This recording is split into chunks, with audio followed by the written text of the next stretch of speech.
నమస్తే. ఇన్నాళ్ళు నన్ను సపోర్ట్ చేస్తూ, ఎంకరేజ్ చేస్తూ మీ ప్రేమని నాకు అందిస్తున్న ప్రతి ఒక్కరికి కృతజ్ఞతలు. అలాగే ఈ వీడియో కూడా ఖచ్చితంగా మీకు ఉపయోగపడుతుంది. లైక్, షేర్ అండ్ సబ్స్క్రైబ్ చేసి మీ సపోర్ట్‌ని నాకు అందించండి. అలాగే ఈ వీడియో పట్ల మీకున్న అభిప్రాయాన్ని కామెంట్ సెక్షన్‌లో కామెంట్ చేసి తెలియజేయండి. ఇప్పుడు వీడియోని చూద్దాం.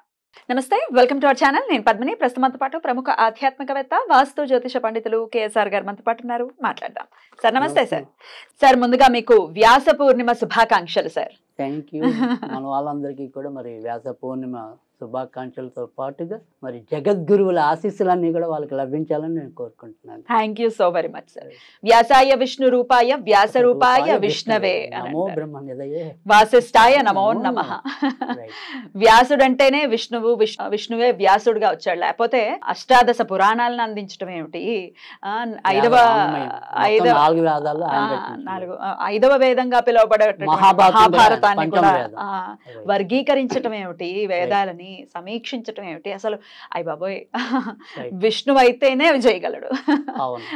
మరి ఆయన జన్మించినటువంటి రోజుగా ఈ వ్యాస పూర్ణిమ అందరికీ సుపరిచితమైనటువంటి రోజే. అలాగే ఆయన గురువు కాబట్టి గురు పూర్ణిమగా కూడా జరుపుకుంటాము. ఇది ఇంకా వైభవపేతంగా గురువారం నాడు వస్తోంది. 10వ తారీఖు గురు పూర్ణిమ, వ్యాస పూర్ణిమ. మరి ఆ రోజుకున్నటువంటి ప్రాముఖ్యత, ఏం చెయ్యాలి ఆ రోజున, అలాగే కాంట్రడిక్ట్ చెయ్యాలి అని చెప్పి బయలుదేరేటటువంటి బ్యాచ్ కూడా చాలా మంది ఉన్నారు. ఆ రోజు వీళ్ళనే పూజించండి, వీళ్ళని పూజించకండి అని చెప్పేవి కూడా ఉన్నాయి. దాని గురించి కూడా ఒకసారి మాట్లాడుకుందాము. ఇంతకీ అసలు ఈ వ్యాస పూర్ణిమ విశిష్టత ఏమిటండి? అది అందరికీ తెలిసినట్టుగా, అంటే ఇక్కడ వ్యాసుడు గురువు ఎందుకు అంటే అసలు గురు సంప్రదాయం అనేది ఏదైతే మొదలైందో దానికి ఆయన్నే మొదట ఆద్యుడు, అంటే తొలి గురువుగా మనం ఆయన్ని స్వీకరించాలి. సో కనుక గురు సంప్రదాయం అనేది ఏదైతే ఉందో మరి దాన్ని ఆ రకంగా కొనసాగించడం అనేది ఉంది. కనుక ఈరోజు మనం ఎవరైనా సరే గురువుల్ని, మనకి ఎవరు గురువు అనుకుంటే వాళ్ళని ఎంతో కొంత వాళ్ళ దర్శనం చేసుకోవడం, వాళ్ళ ఆశీస్సులు పొందడం, అసలు ఇది మనకి చెప్పిన సంప్రదాయం. అంటే ఇప్పుడు మనతో పాటు ఉన్నవాళ్ళు మనకి ఇప్పుడు ఉన్నారు, మీకు ఎవరైనా సరే మీకు పలానా వ్యక్తినే నేను గురువుగా భావిస్తాను, ఏదైనా సబ్జెక్ట్ నేర్పించారు మీకు, ఎవరైనా గురువేగా. అందుకే కబీర్ దాస్ అంటాడు ఒక సందర్భంలో, ఒకేసారి గోవిందుడు మనకి గురువు ఎదురు పడితే ముందుగా నువ్వు ఎవరికి నమస్కరిస్తావు అంటే కనుక నేను గురువుకే నమస్కరిస్తాను, ఎందుకంటే ఆ గోవిందుడు ఉన్నాడని చెప్పిందే గురువు కదా. అప్పుడు దేవుడి కంటే కూడా గొప్ప గురువు. అంతేగా మరి ఇప్పుడు మనకి వేదాల్లో కానీ ఏదైనా సరే ఇవన్నీ చెప్పాడంటే వ్యాసుడు చెప్పాడు. వ్యాసుడు ఎవరు అనుకుంటున్నాం, మనకి వ్యాసుడు తెలిస్తేనే శ్రీకృష్ణుడు తెలిసాడు, వ్యాసుడు వల్లే మనకి వీళ్ళు తెలిసారు. సో అందుకని మనం వ్యాసుడికి ముందు దండం పెట్టకుండా వీళ్ళకి ఎలా దండం పెడతాం? కరెక్ట్, కృతజ్ఞహీనులు అవుతాం కదా. అందుకని ఖచ్చితంగా వ్యాసుని, అందుకని మనం హిందువులో ప్రతి ఒక్కరికి కృతజ్ఞత తెలపడం, మీరు కృతజ్ఞత అంటే ప్రతి ఒక్కరికి కృతజ్ఞత తెలపడం ఉంది ఇక్కడ. మనుషులకే కాదు, పశుపక్షాదులందరికీ కూడా ఒక్కొక్క సందర్భంలో ఒక్కొక్క పండగలో మనం కృతజ్ఞత చెప్తూ ఉంటాం. అంతకైతే మీరు కొద్ది నెలల కింద చేశారు ఏరువాక పూర్ణిమ, అది కూడా మరి రైతులు మరి భూమికి కృతజ్ఞతాపూర్వకంగా పూజ చేయడమేగా. తర్వాత మరి ఆ రకంగా ఉంటుంది. అంతకుముందు ఏదైతే మన ఇది తొలి ఏకాదశి నాడు కొంతమంది గోపూజ చేస్తారు, పద్మవ్రతం అని చెప్పి, గోసేవ రెండు ఉంటాయి అప్పుడు. సో ఇలా మనం ప్రతి చోట కూడా అవకాశం వచ్చినప్పుడల్లా వాళ్ళకి మనం కృతజ్ఞతలు తెలియజేస్తాం. మీ భాషలో మీకు థ్యాంక్స్ అంటారు, మేము అచ్చ తెలుగులో ఉదయపూర్వక కృతజ్ఞతలు అంటాం. కనుక కృతజ్ఞతలు చెల్లించడం అనేది ఖచ్చితంగా అవసరం. పంచమహాపాతకాల్లో చెప్పిన పాపం కూడా, ఎవరైతే నీకు ఉపకారం చేశారో వాళ్ళకి తిరిగి నువ్వు ఆ ప్రత్యుపకారం చేయకపోతే అది కూడా పంచపాతకాల్లో ఒకటి. సో ఖచ్చితంగా నువ్వు కృతజ్ఞతలు చెప్పే తీరాలి. సో లివింగ్ గురువుస్ ఎవరైనా ఉన్నారంటే వారికి కూడా వారిని వ్యాసులుగానే సత్కరించుకోవటం, మన శక్తి మేరకు ఒక ఏదో రెండు నమస్కారం అయినా చేయగలంగా, ఆ మాత్రం శక్తి అయితే ఉంటుంది. కనుక కాకపోతే ఏంటంటే మనకి చెప్పింది ఏంటంటే పెద్దలు గురువుల దగ్గరికి పిల్లల దగ్గరికి ఊపుకుంటూ వెళ్ళకూడదు. కనుక కనీసం ఒక 2 యాపిల్ పళ్ళు తీసుకెళ్ళగలం, అంత మాత్రం స్థోమత మనకి ఇస్తాడు కదా జనరల్ గా దేవుడు. సో అది లేకపోతే మనకి శ్రీకృష్ణుడు లాగా కొద్దిగా అటుకులు మూట కట్టుకోండి. సో అలా ఏదైనా సరే మొత్తానికి మన శక్తి ఏదో ఆ రకంగా చేసుకోవటం అనేది చాలా ఉత్తమమైన పద్ధతి. ఇంట్లో ఇక పూజ అది కార్యక్రమాల గురించి ఖచ్చితంగా ఇక్కడ వ్యాసపీఠం ఉన్న వాళ్ళైతే ఖచ్చితంగా వ్యాసపీఠాన్ని పూజించడం అనేది. సో అది లేకపోయినప్పటికీ కూడా ఈ రోజు అయితే కనుక మనం ఏదైనా సరే దత్తాత్రేయుడు ఈ గురు పరంపరకి సంబంధించిన లేదా డైరెక్ట్గా మనం ఇలా వ్యాసముడిని వ్యాసుడిని కూడా పూజించుకోవచ్చు. సో వ్యాసుడిని పూజించడానికి కూడా వ్యాస అష్టోత్తరం మీకు ఈజీగా దొరుకుతుంది అన్నింటిలో కూడా. సో ఆ రకంగా కూడా అంటే లేదా శ్రీకృష్ణుని పూజించమని కూడా స్పష్టంగా ఉంది. జగద్గురు ఆయనేగా. అంటే అది కాక ద్వాపరయుగంలో శ్రీకృష్ణుడు వ్యాసుడి రూపంలోనే జన్మించాడు అనేది. సో అంటే ప్రతి యుగంలో కూడా ద్వాపర యుగంలో సాధారణంగా వ్యాసుడే విష్ణువు అని చెప్పి సో మనకి పురాణాలు చెప్తున్నాయి. సో కనుక ఖచ్చితంగా శ్రీకృష్ణుని పూజించడం. అందుకే కృష్ణద్వైపాయనుడు అని కూడా ఈయనకి ఇంకో పేరు ఉంది. అష్టోత్తరంలో వస్తుంది కృష్ణద్వైపాయనుడు. అంటే యమునా నదికి దానికి మన హిమాలయాలకి మధ్యలో అక్కడ సంగమం ప్లేస్లో ఈయన ఆవిర్భవించాడు అని చెప్పి. తర్వాత నల్లగా ఉంటాడండి, వ్యాసుడు నల్లగా ఉంటాడు. సో అందుకని కృష్ణద్వైపాయనుడు అని కూడా పేరు. మళ్ళీ బాధానారాయణుడు అని కూడా ఉంది, బద్రీ అని చెప్పి. అలా రకరకాల పేర్లు ఉన్నాయి ఆయనకి వ్యాసుడికి అయితే కనుక. సో అలా వ్యాసుడు వాళ్ళనే పూజించుకోవచ్చు. అందుకని మరి కృష్ణం వందే జగద్గురు అన్నారు కాబట్టి కృష్ణునైనా పూజించచ్చు. అయితే ఇక్కడ ఇందాక అన్నట్టుగా కాంట్రడిక్టరీ పాయింట్ ఏంటి అంటే సాయిని పూజించొద్దు, మిగతా వాళ్ళని పూజించేయండి, కానీ సాయి అసలు గురు పరంపరకి సంబంధించినది కాదు ఆయనది అని అంటుంటారు. What is your point note on this? అంటే ఇక్కడ వాళ్ళు చాలామందికి అర్థం కానిది ఏంటి అంటే కనుక ఇప్పుడు సాయిని పూజించొద్దా లేదా ఇంకోని పూజించా అంటే సాయి అంటే వాళ్ళు పూజించొద్దు అన్న వాళ్ళు కసాయి. బాగుంది. సాయిని పూజించొద్దు అన్న వాళ్ళు కసాయిలు. ఇక్కడ ఎందుకని అంటే కనుక ఎవరి నమ్మకాలు వాళ్ళది. సో ఆ నమ్మకం ఇప్పుడు దేనికి ఒక వీళ్ళు అనేది ఏంటంటే ఎవరికి పుట్టారో తెలియదు, ఎవరికి పెరిగారో తెలియదు. ఒక శాబు పెంచాడు, వీళ్ళు పెంచారు, వాళ్ళు పెంచారు, ఏదో వాళ్ళ కోతలు వాళ్ళు కూస్తున్నారు అనుకోండి. కొన్ని మళ్ళీ మనం అడిగితే ప్రశ్నలు అడిగితే దానికి సమాధానాలు ఉండవు. నిత్య అగ్నిహోత్రం ఎవరు జయిస్తారు? నిత్యం విష్ణు సహస్రనామం చదవమని ప్రబోధించింది ఎవరు? గీత చదవనమన్నది ఎవరు? ఆయనకి చెవులు కుట్టిన దాఖలాలు ఉన్నాయి. ఇవన్నీ ఎవరు చెప్తున్నారంటే దానికి ఏం ఆన్సర్లు ఉండవు కదా. సో అలా చాలా మనకి జవాబులు లేనివి బోలని ఉన్నాయి మన దాంట్లో. సో ఆ జవాబు కోసం మీరు అన్వేషించకుండా పైకి స్థూలంగా ఏది కనపడితే దాన్నే పట్టుకుని మీరేదో అంటే దానివల్ల ఉపయోగం లేదు. సో దానివల్ల మనకు ఏం జరుగుతుంది? వాళ్ళకు ఉపయోగం లేకపోవడం ఒక పాయింట్ సార్. ఇంకా జనాల మైండ్ అన్ని పొల్యూట్ చేసేస్తున్నారు, అది కదా ప్రాబ్లం ఇక్కడ. అంతే నేనుగా చెప్తున్నారు. మీరు పొల్యూషన్ అంటే ఎంత పొల్యూట్ అయిందంటే ఇది మీకు ఒక రాబోయే తరం ఏదైతే ఉంటుందో, ముఖ్యంగా చిన్న తరం ఏదైతే ఉందో, ఇప్పుడు యావరేజ్గా చెప్పాలంటే కనుక ఒక 18 నుంచి 35 ఏళ్ళ మధ్య ఉన్నారనుకోండి, వాళ్ళ మీద దీని ప్రభావం అనేది ఎక్కువ ఉంటుంది. సో మనం ఆ మధ్య నా పంచాంగం మీకు రోజు వస్తుంది తెలుసు కదా, దానికి నేను సాయిబాబా బొమ్మ గురువారం నాడు పెడితే వెంటనే ఆయన నాకు ఇచ్చాడు ఇలాగా, మనకి హిందువుల్లో బోల్ మంది దేవుళ్ళు ఉండగా మీకు సాయిబాబానే దొరికాడా అని.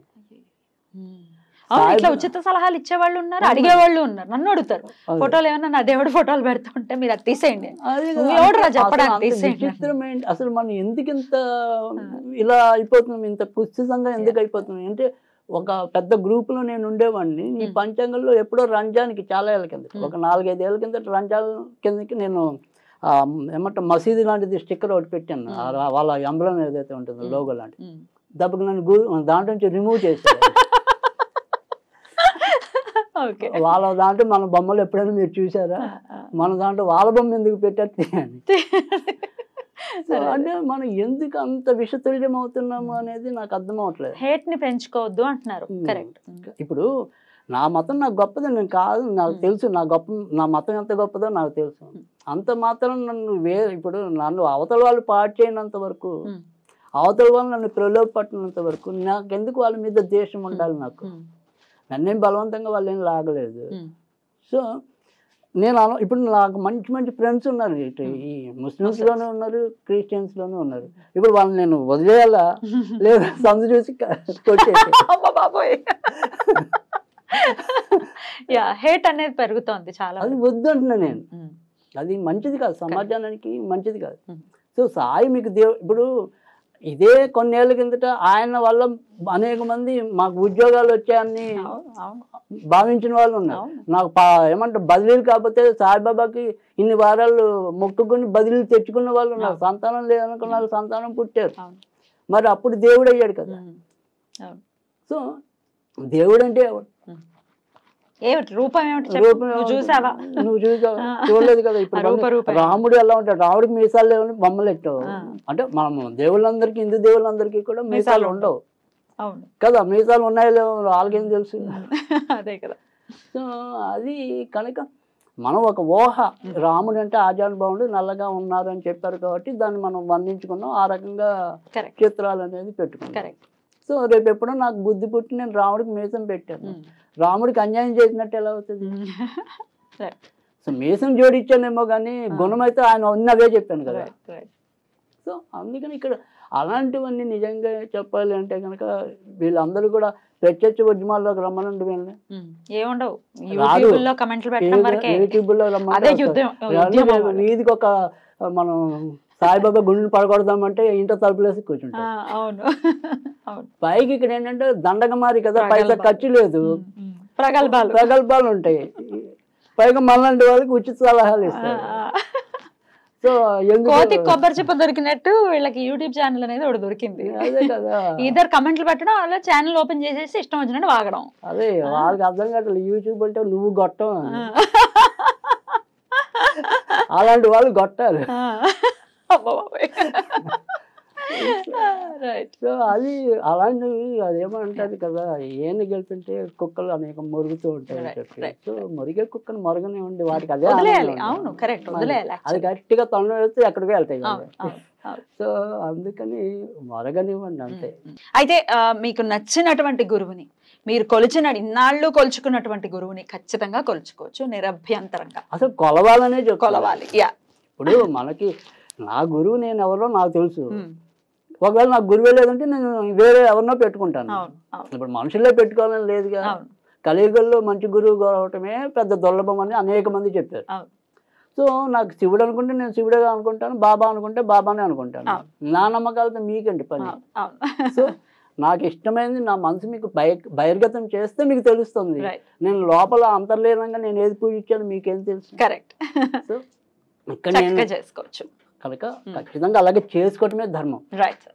మరి గురువారంతో కూడి వచ్చింది కాబట్టి ఏదైనా స్విచ్ వర్డ్ రూపంలో చెప్తారా, మంత్రం రూపంలో చెప్తారా? ఆ రోజున గురువుకి దగ్గర అయ్యేటటువంటి ప్రయత్నం ఎలా చేయొచ్చు? తప్పకుండా. అంటే ఇక్కడ మంత్రం అనేది ఖచ్చితంగా ఒకటి ఎప్పుడు కూడా ఉంటుంది. అంటే మనకి ఏదైనా సరే గురువు జాతకంలోకి వెళ్తే ఒక్క నిమిషం జాతకంలోకి వెళ్ళినప్పుడు ఏమవుతుందంటే ఎప్పుడైనా సరే గురువు అనుగ్రహం లేకపోతే అనేక రకంగా ప్రాబ్లమ్స్ ఉంటాయి. ముఖ్యంగా గురువు కనుక లభించకపోతే ఖచ్చితంగా సంతాన సుఖం అనేది ఉండదు. లేదు సంతానం పుట్టకపోయిన సందర్భాల్లో కూడా గురుడు యొక్క బలం ఉంటుంది. పుట్టిన సంతానంతో సుఖం లేకపోయినా గురుడు వెనకాల ఉంటాడు వాళ్ళకి ఎక్కడొక్కడ బాధించే ప్లేస్లో. తర్వాత రెండోది ఏంటంటే మనకి దేవుడి మీద ఇలాగా వితండవాదాలు రావటం అన్నా కూడా ఖచ్చితంగా గురువు నీచంలో ఉండటం. ఖచ్చితంగా గురువు వాళ్ళకి బాగుంటాడు. వాళ్ళు గురువు మీద ఎంత తిట్టేవి చేస్తున్నారు, వాళ్ళు మనం ఇది చేస్తున్నారు అంటే కనుక వాళ్ళ జాతకాల్లో గురువు బాగుండాలి నిరూపించగలం. ఇంకా బాగుండకుండా పోయే పరిస్థితి ఉంటుందండి ఇలాంటివి కంటిన్యూ చేస్తే. అంతేగా, ఇప్పుడు మనకి ఏదైతే మనకు రోగం ఉన్నప్పుడు షుగర్ ఉన్నప్పుడు నేను తీపే తింటానంటే ఎలా అవుతుంది, హై అయిపోతుంది ఇంకా అంతే. దాన్ని మనం తగ్గించుకోవటం, మనకి అసలు జాతకం అనేది కర్మ కదా. నువ్వు కింద జన్మలో ఇలా గురు భార్యని ఇచ్చేసావు, ఇంకోటి చేసావు, ఇప్పుడు ఇలాగ పుట్టావు అని చెప్తుంది కర్మ. నేను మళ్ళీ అవే పనులు చేస్తానంటే అయితే గురువు హ్రీం సిద్ధ గురు ప్రసీద హ్రీం శ్రీం, ఓం హ్రీం శ్రీం సిద్ధ గురు ప్రసీద హ్రీం శ్రీం. ఇది చదవటం వల్ల గురు అనుగ్రహం పెంచుకోవటం అనేది ఉంటుంది. ఒకవేళ బీజాక్షరం కాకుండా స్విచ్ వర్డ్ రూపంలో చదువుకోవాలంటే ఎలా, ఏం చదువుకోవచ్చు? తప్పకుండా దానికి జూపిటరే, ఓన్లీ జూపిటర్ అంతే. Jupiter right. ఎందుకంటే ఏదైనప్పటికీ కూడా గురు అనుగ్రహం అనేది చాలా అవసరం. దాన్ని మనం ఎలా వాడుకోవాలనేది తెలిసి ఉండటం అనేది అవసరం. అదే మనం ఈ యొక్క గురు పౌర్ణమికి ఇచ్చే సందేశం. రైట్ సార్, చాలా బ్యూటిఫుల్ గా ఎక్స్ప్లెయిన్ చేశారు. ఒకవేళ గురువు యొక్క అనుగ్రహాన్ని పొందాలి అనుకునే వాళ్ళు ఖచ్చితంగా జూపిటర్ అనుకుంటే బీజాక్షరం చదవలేమండి, లేకపోతే బీజాక్షరం గురువు ముఖతగా తీసుకోవాలి, ఇలా అలా రకరకాల అయిపోయి ఒకటి కాదు. జూపిటర్ అని హాయిగా చదువుకోండి, ఖచ్చితంగా తత్ఫలితాన్ని పొందండి. రైట్ అండి, చాలా బ్యూటిఫుల్ గా ఎక్స్ప్లెయిన్ చేశారు.